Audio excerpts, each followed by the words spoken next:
भेंडीसारखं पीक विना नांगरणी शून्य मशागतीत करतो. आता बोला, लोक भाजीपालावाले म्हणते नाही राव काका त्याच्यात भेंडीसारखं पीक. 2 एकर मधला शेतकरी प्रयोगशील झालाय.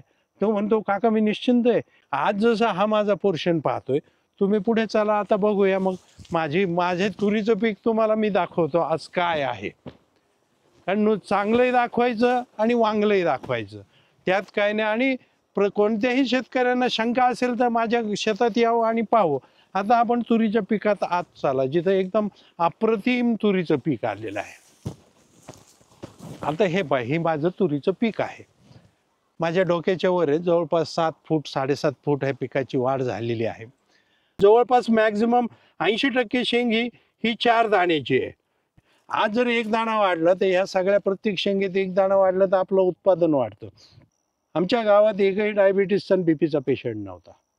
पण आज 40 वर्षानंतर अशी परिस्थिती, लहान लहान युवकांना ते आजार जडले. मित्रांनो नमस्कार. आजच्या नवीन व्हिडिओमध्ये तुमचं स्वागत आहे. आज आपण छत्रपती संभाजीनगर जिल्ह्यातील पैठण तालुक्यातील देवगाव या गावामध्ये आलेलो आहोत. नेहमीप्रमाणे आज आपण विना नांगरणी तंत्राने शेती करणारे दीपक जोशी काका यांची भेट घेणार आहोत. तर आपण आता त्यांच्यासोबत चर्चा करू आणि विना नांगरणी तंत्राने सध्याचे पीक त्यांनी लावलेलं आहे त्याची परिस्थिती कशी आहे ते जाणून घेऊ. तुम्ही हा व्हिडिओ शेवटपर्यंत बघावा. विना नांगरणी तंत्राची संपूर्ण माहिती आपण आजच्या या व्हिडिओमध्ये घेणार आहोत.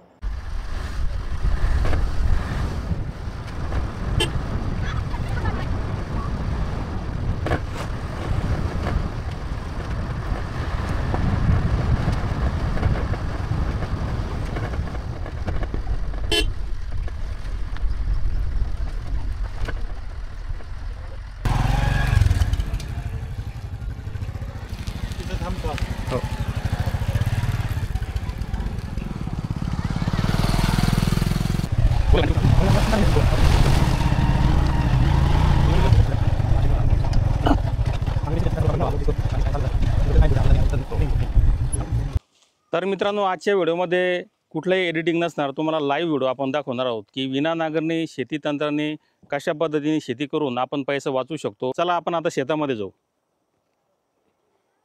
तण खूप वाढलेलं आहे, बांधावर खूप तण आहे.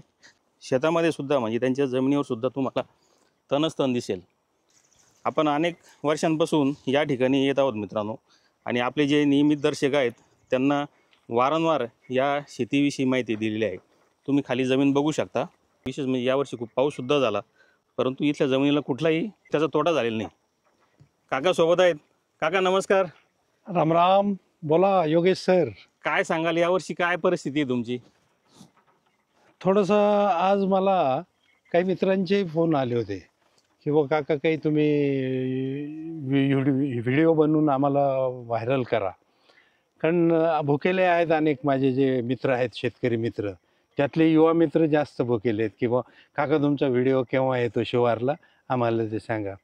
तर आज प्रामुख्याने सध्याचे जे पर्यावरणीय बदल आहेत, पर्यावरणीय बदल हे फार गंभीर दिशेने चाललेले आहेत.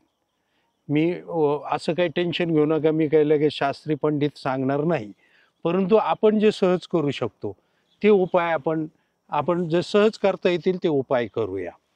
कारण विषय काय झाला आहे, पर्यावरणीय बदल अकराळ विक्राळ स्वरूपाने आज सगळ्या शेतकऱ्यांच्या मागे लागलेले. म्हणजे जे म्हणतात की आसमानी सुलतानी जे जुना शब्द होता तो वास्तवात आलेला आहे.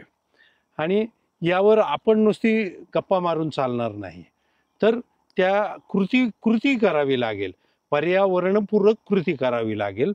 कारण काय होतंय माहिती आहे का, संवाद होतात, चर्चासत्र होतात, मोठाले व्यासपीठावर मोठाले तज्ज्ञ येतात, बोलतात, परंतु थोडंसं आजचं तंत्रज्ञानाचा सांगायचा बदल होणं गरजेचं आहे.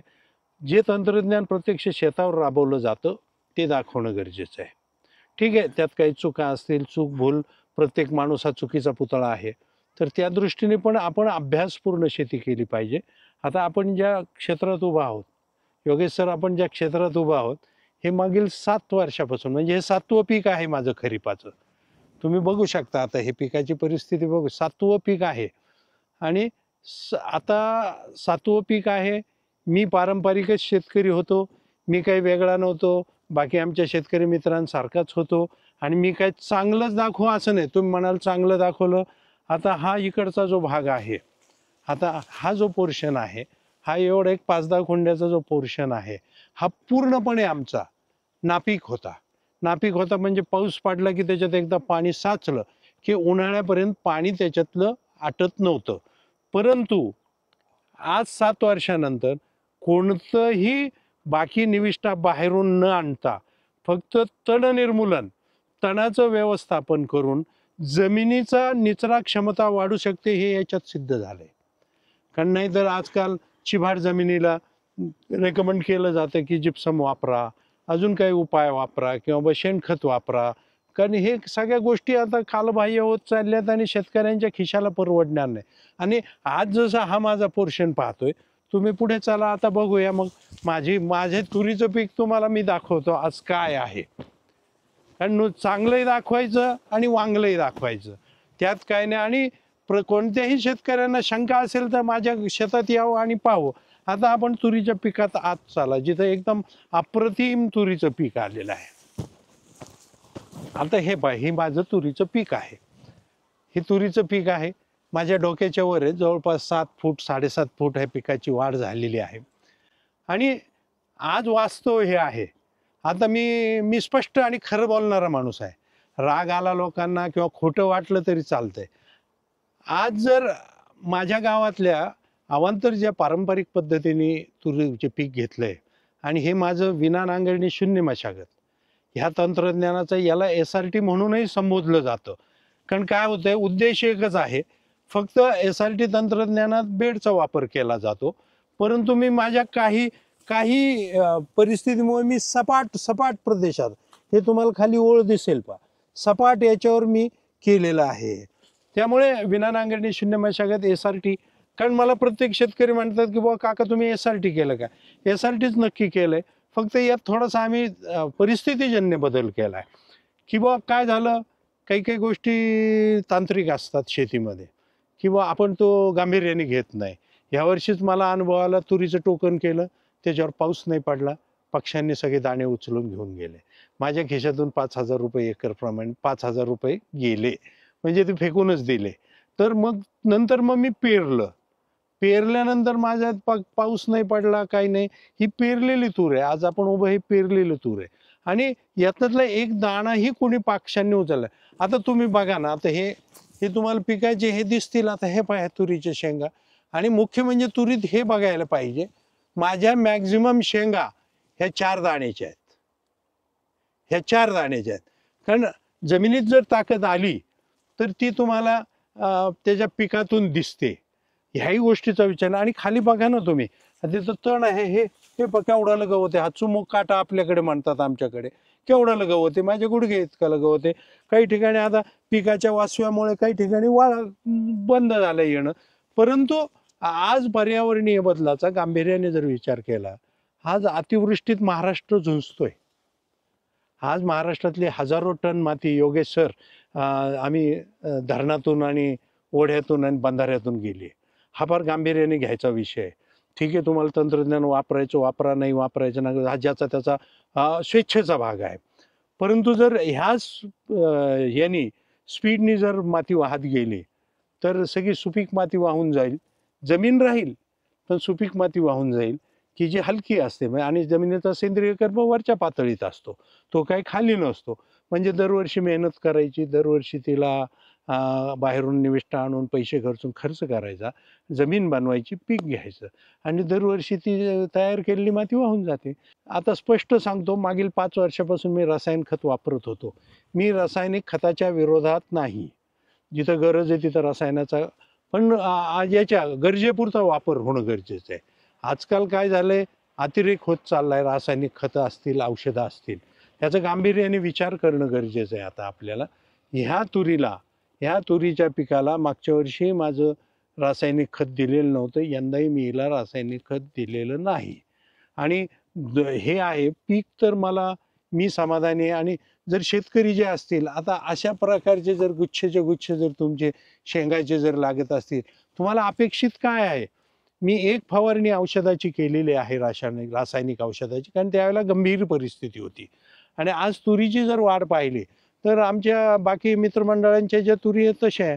आणि प्रामुख्याने आज आपल्याला पैसे कशात होत. दुसरा एक विषय असा येतो सर, आता हे माझं वसंतराव नाईक कृषी विद्यापीठ परभणी यांचं त्यांनी संशोधित केलेलं BDN 711 हे शॉर्ट ड्युरेशन म्हणजे कमी कालावधीचं तुरीचं वाण आहे.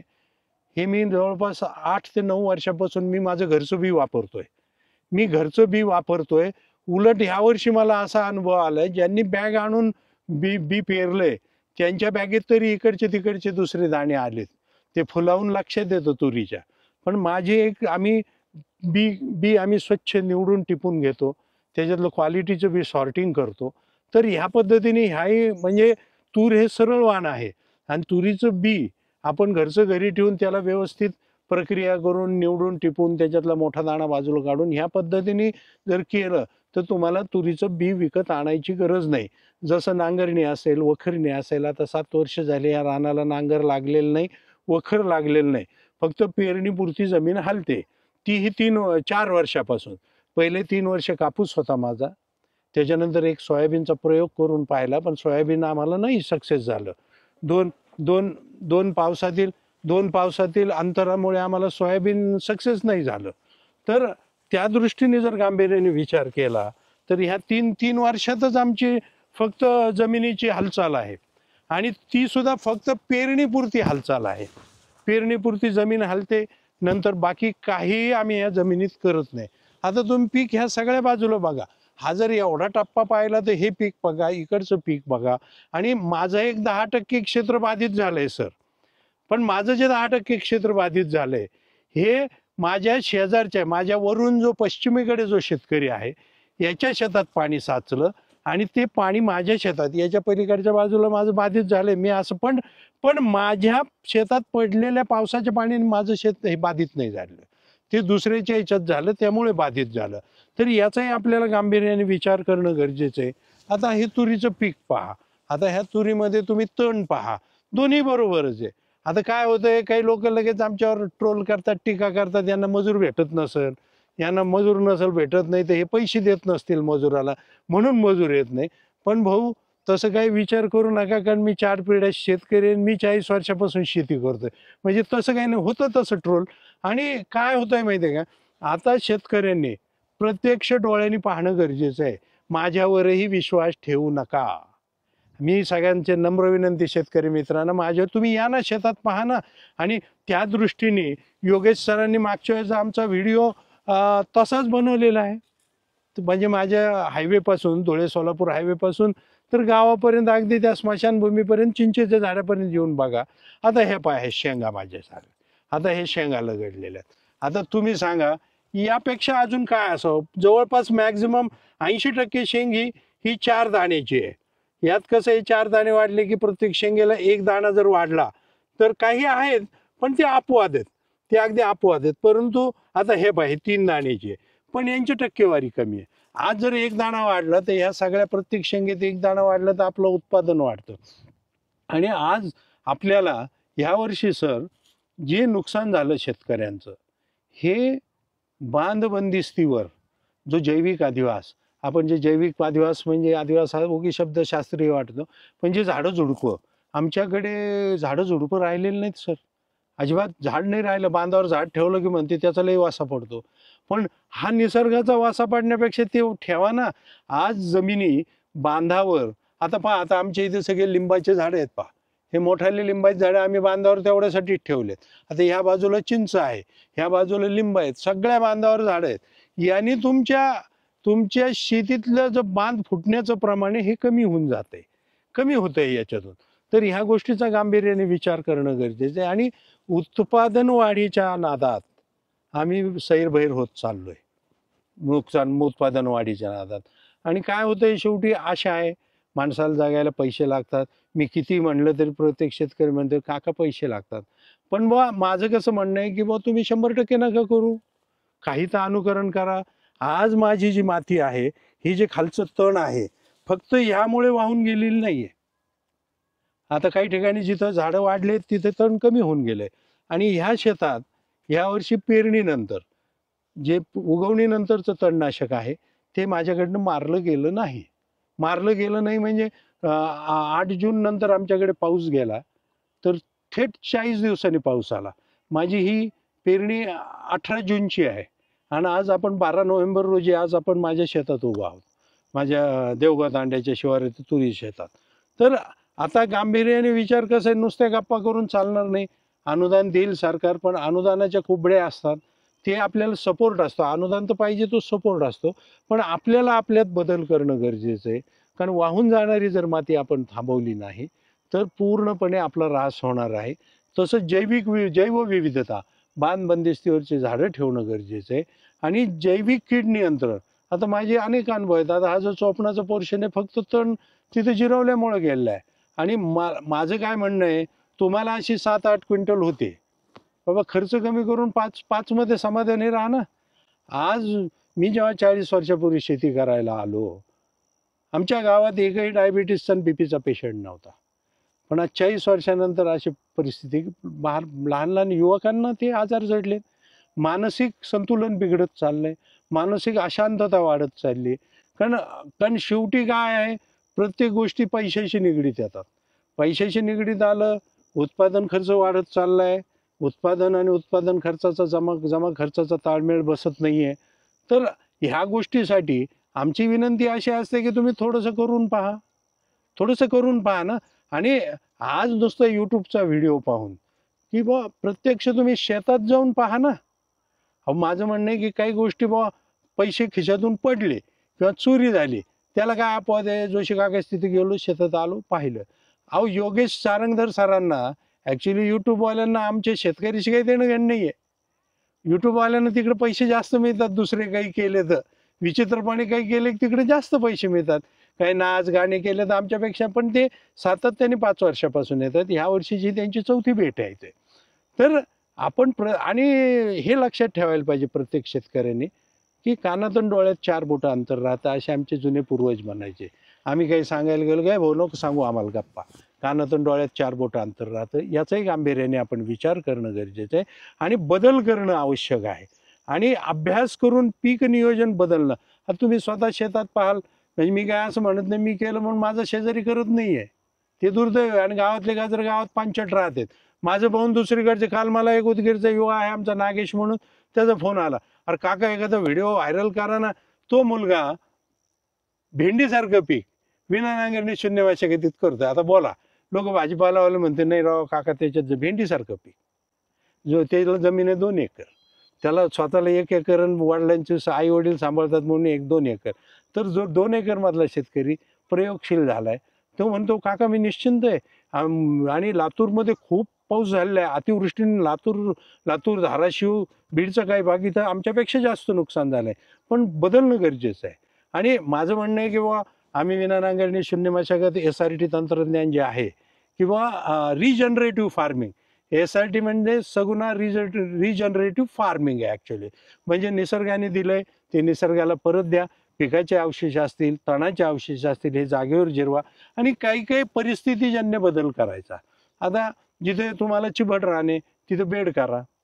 आता जिथं तुमचं क्षेत्र मोठं आहे, टोकनला माणसं भेटत नाही, सगळ्या समस्यात शेतकरी अडकला. त्याने ऑप्शन फक्त पेरणीपुरती जमीन हलवा, ठीक आहे. आपण 100% जण, पण आपण त्याचे फायदे घ्या, फायदे अनुभवा. आणि नुसतं यूट्यूबवर व्हिडिओ पाहून आता होणार नाही.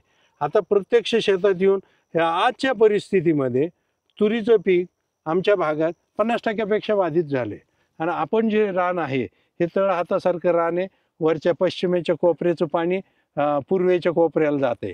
म्हणजे हे तळ हातासारखं, त्याच्यात काही पोर्शन माझा चिबाड आहे, ते मी पहिल्यांदा दाखवलंच आहे. तर ह्या गोष्टीचा आता आपण गांभीर्याने विचार करणं गरजेचं आहे आणि आपण आपल्यात आमूलाग्र बदल करणं गरजेचं आहे. आपण आता अपेक्षा लोकांकडनं गरजेची नाही.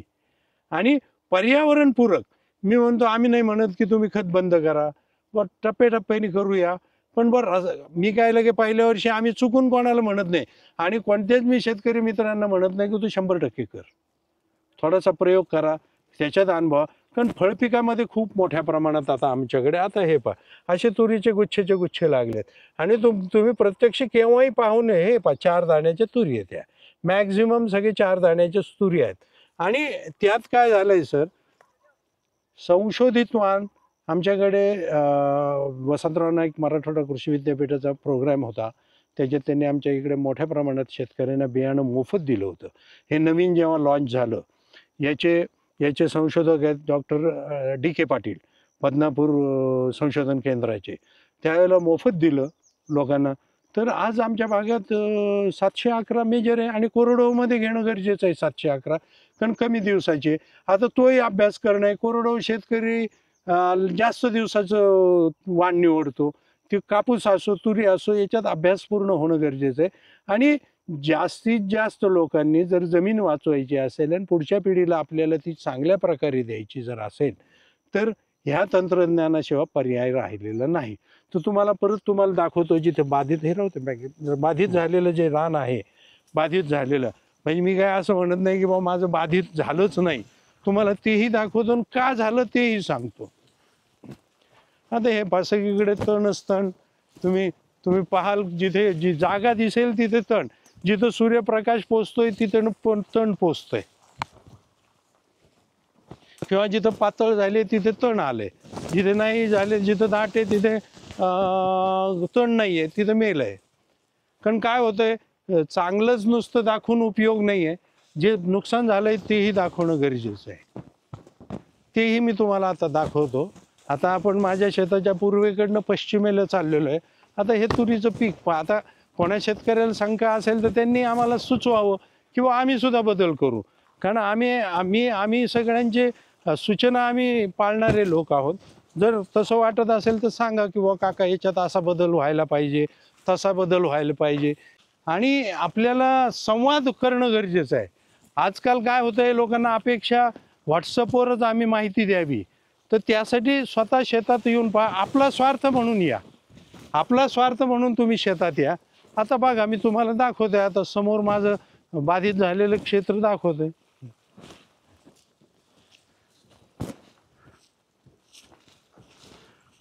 आता हे जे क्षेत्र आहे, हे जे तुम्हाला दिसतंय, हे माझं बाधित क्षेत्र झालेलं आहे. पण याला कारण काय आहे, हे जे लिंबाचा माझा बांध आहे. याच्यावरून आमचा दुसरा शेतकरी मित्र आहे, त्याच्या शेतात पाणी साचलं, त्यांनी काही काढून दिलं नाही.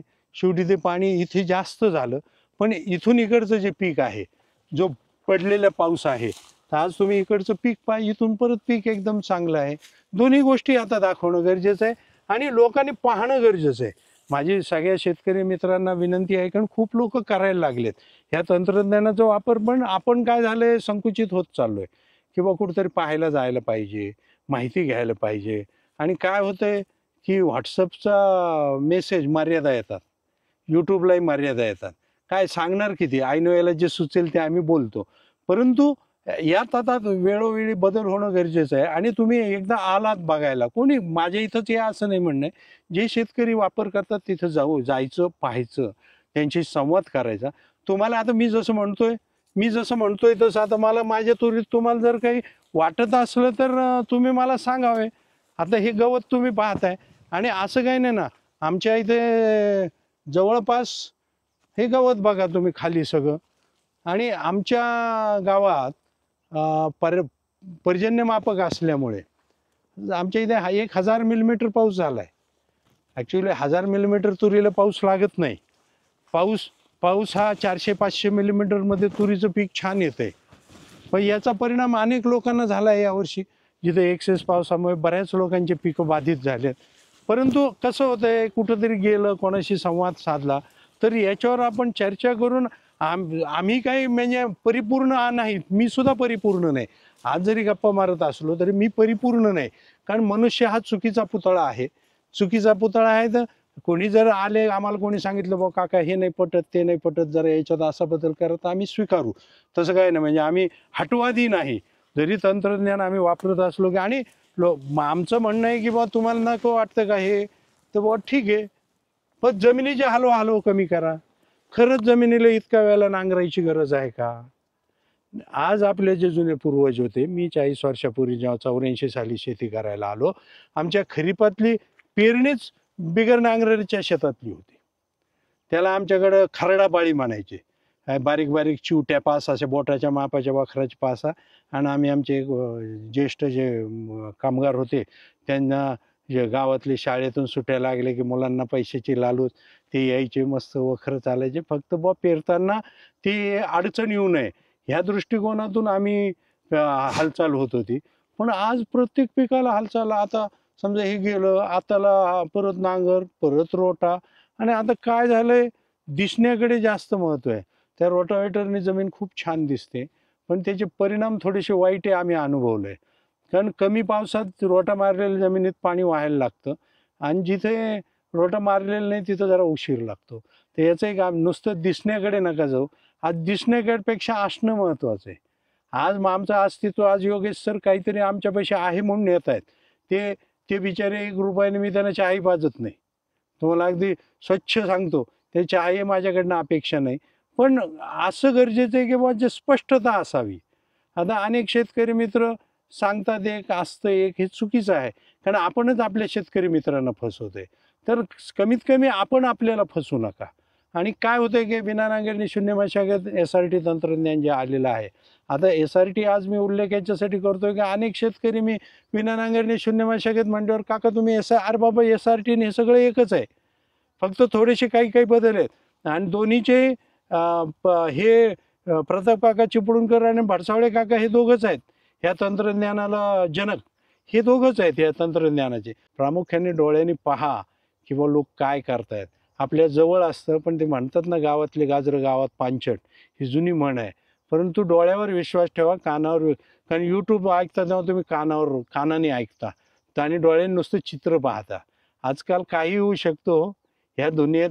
मला मुख्यमंत्र्याच्या गाड्यात हात घालता येतोय किंवा एखाद्या मोठ्या ॲक्टरच्या गाड्यात. मला ती फोटोग्राफी टेक्नॉलॉजी अफाट आहे आणि त्याचा उपयोग करून मिसयूज करणारे लोकही खूप आहेत. तर त्यामुळे माझी सगळ्या शेतकरी मित्रांना आज आमचा हा संवाद आहे, म्हणजे फेरीसारखं केलं आहे आम्ही. कन्सेप्टच योगेश सरांनी आज सांगितलं की आज असं चर्चा नाही, शेतभर आपण फिरू, लोकांना दाखवू. तर जास्तीत जास्त शेतकरी मित्रांना माझी विनंती आहे, विना नांगरणी शून्य मशागत. आता याचे फायदे अनेक आहेत. फायदे, आज माझी चोपण जमीन का बदलली? चोपण जमीन बदलायचं कारण, दर 5-7 वर्षापासून ते तण जे आहे हे जागेवर जिरवलं जाते. जिरवलं गेल्यामुळे जमीन सच्छिद्र होत चालली, जमीन दाणेदार बनायला लागली. आज आपण आपल्या शेतात मशागतीमुळे जमिनीचा मातीचा असा चिकट गोळा होतोय. खरं तर माती अशी दाणेदार हवी, आणि नवीन शास्त्रीय भाषेत ग्रॅन्युअल दाणेदार हवी. तर ह्या तण व्यवस्थापनाने आमूलाग्र बदल झाला आहे.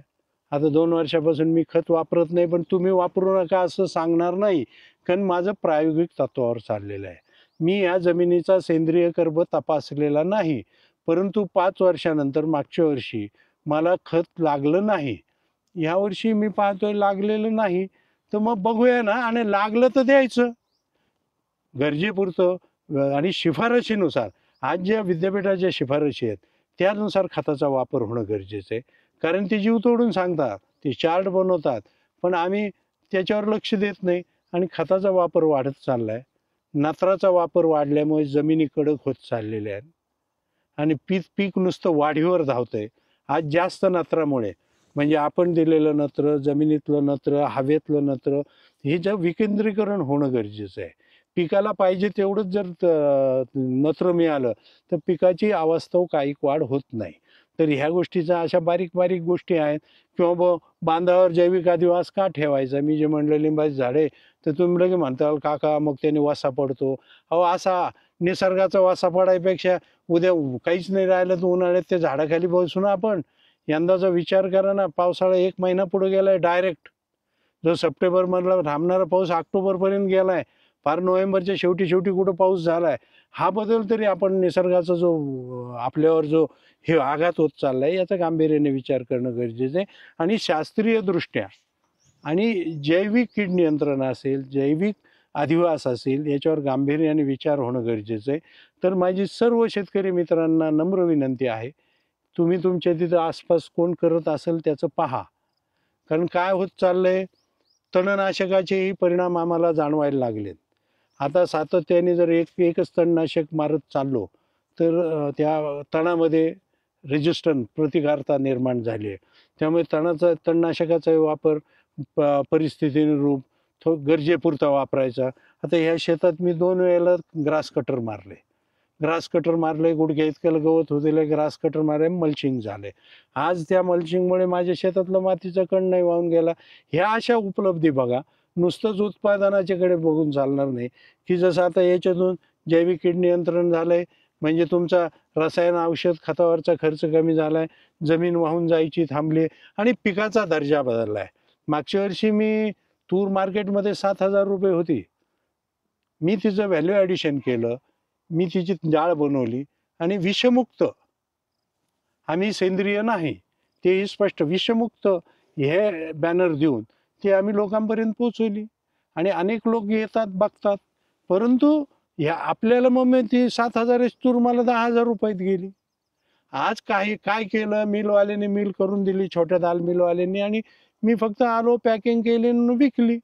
आज जर 710 करा, लोकांना, चांगले शहरी लोकांना ज्यांच्या पैसे आर्थिक परिस्थिती चांगली आहे, यांना काही अन्नाबद्दलचा चांगला समज आलेला आहे की चांगलं अन्न मिळणं गरजेचं आहे, ती त्यासाठी तुम्हाला 4-2 रुपये शिल्लक द्यायला तयार आहेत.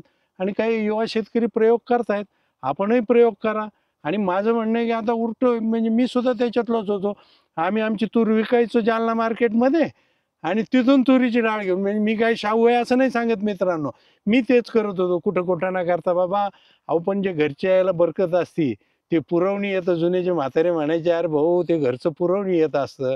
आता मी बी ठेवलं 5-7 किलो ठेवलं. आधी मला वाटलं काय ठेवून देऊन टाकू, पण मिसेस म्हणे, आणि तो अनुभव मला आला, टोकन केली, परत बी कोणाकडे आणायला गेलो असतो. तर ह्या सगळ्या अशा छोट्या छोट्या गोष्टी आहेत. आणि पर्यावरणपूरक म्हणजे विना नांगरणी, शून्य मशागत, संवर्धित शेती करणं गरजेचं आहे काळानुरूप. निसर्गाने ज्या ज्या गोष्टी दिल्या आहेत त्याचा जास्तीत जास्त उपयोग करून घ्या. निसर्ग हा आपल्याला भरभरून देतोय आणि आपणही आपल्या मित्रांना दर्जेदार देऊ. त्यांना बोलू, हे विषमुक्त आहे रे बाबा, मला इतके रुपये तुझ्यापासून जास्त पाहिजेत. कोणीही भाव केला नाही. मी मागच्या वर्षी जेव्हा 165 रुपये, माझंही मन होत नव्हतं, कारण त्यावेळेला बाजारात 110 रुपयाने तुरी डाळ विकली जाते. लोकांनी न खिचखिच करता घेतली. म्हणजे लोक, याचा अर्थ त्यांना चांगलं पाहिजे. आता आपल्याला दुसरा टप्पा आहे, पिकवणं हे विकणंही आहे.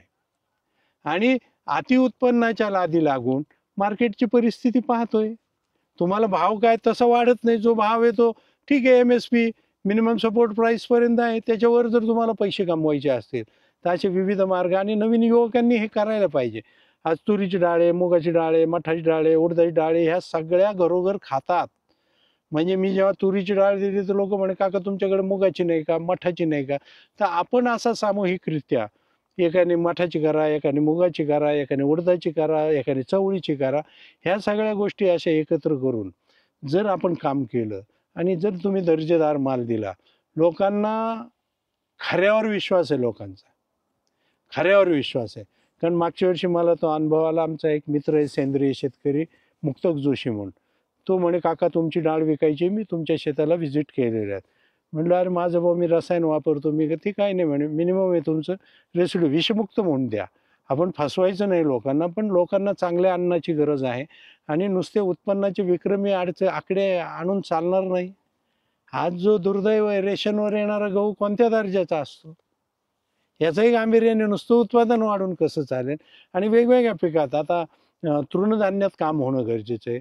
म्हणजे ज्वारी बाजरीचं क्षेत्र वाढणं गरजेचं आहे. कारण डॉक्टर लोक सुद्धा आता सांगायला लागले, ज्वारीच्या भाकरी खा, रेकमेंड करायला लागले. चांगल्या घरातून उच्चभ्रू लोक ज्वारीच्या भाकरी, बाजरीच्या भाकरी खात आहेत. मिलेट्सला महत्त्व आलंय, भगर, राळा. तर या अशा वेगवेगळ्या गोष्टी करून आपण कसं करता येईल. आता काय होतंय, मला म्हणतात, काका तुमचं पोरगं ड्युटीला आहे, मग तुम्हाला काही करायची गरज नाही. पण भाऊ, मी लय व्यावहारिक आहे. मला हे जर इथं तोट्यात असतं ना, मी लगेच दुकान बंद केलं असतं. चला बंद, पडू द्या, काही गरज नाही, देऊन टाकले असते ठोक्याने. पण नाही, प्रयोगशीलता माणसाच्या अंगी पाहिजे. उगी टीका करून चालणार नाही. आणि वास्तवाचं भान ठेवणं गरजेचं आहे. तर माझी सगळ्या तमाम महाराष्ट्रातल्या शेतकरी बांधवांना नम्र विनंती आहे. आणि त्यातल्या त्यात कोरडं होतल्या, आमचं तंत्रज्ञानमध्ये द्राक्ष, डाळिंब, मोसंबी स्वीकारलं, पण कोरडो आले स्वीकारताना संकोच करतायत. तसं आता खूप प्रमाणात हे मोठ्या प्रमाणात वाढत चाललंय. तर माझी सगळ्या महाराष्ट्रातील तमाम शेतकरी बांधवांना नम्र विनंती आहे की विना नांगरणी, शून्य मशागत, संवर्धित SRT शेती सर्वांनी स्वीकारावी. कारण SRT हा शब्द मुद्दामून मी ॲड करतोय. तंत्रज्ञान सारखंच आहे. कारण मी फोन आल्यावर "काका तुम्ही SRT करतात?" मी म्हणतो "हो SRT करतो, फक्त बेड नाही आहे, बाकी संकल्पना सगळ्या काय." तर जास्तीत जास्त शेतकऱ्यांनी ह्या शेती तंत्रज्ञानाचा वापर करा. ह्याच्यासाठी आम्ही मोफत तंत्रज्ञान लोकांना सांगतो. 24 तास मोबाईल आमचा चालू असतो. मोबाईल नंबर ऑलरेडी मी दिलेलेच आहेत अनेक व्हिडिओमध्ये. तरी मी सांगतो 98 50 50 96 92 हा माझा मोबाईल नंबर आहे. आणि मी शहरात राहणारा शेतकरी नाही. तुम्हाला व्हिडिओत माझ्या गावातली मंदिरं-बिंदिरं तुम्हाला दिसतील. हा प्रत्यक्ष शेतातला, माझ्या शेतातला आहे. आणि ह्या तंत्रज्ञानाचा वापर करा आणि आपल्याला आनंदी शेतकरी बघायचा आहे हो. आता आम्ही आमचे युवक आनंदी पाहिजेत. हसते, खेळते, खाते, पिते, चांगले तगडे-तुगडे पाहिजेत. असे युवक तयार होणं गरजेची ही काळाची गरज आहे. तर जास्तीत जास्त शेतकरी मित्रांनी या तंत्रज्ञानाचा वापर करा, अभ्यास करा. आमच्या काही चुका असतील सुचवा. तर एवढंच बोलून मी आपली रजा घेतो. धन्यवाद. तर मित्रांनो, या व्हिडिओच्या माध्यमातून तुम्हाला बरीचशी माहिती मिळालेली असेल. खरं म्हटलं तर जोशी काका ज्यावेळेस बोलायला लागतात, तर प्रत्येक प्रश्नाचं उत्तर आपल्याला मिळत असतं. त्यामुळे मध्ये मी काही प्रश्न विचारले नाही. तर मित्रांनो, तुम्ही हा व्हिडिओ जास्तीत जास्त शेअर करा आणि जोशी काकांचे व्हिडिओ बघण्यासाठी आपल्या चॅनलला नक्की तुम्ही सबस्क्राईब करा. धन्यवाद.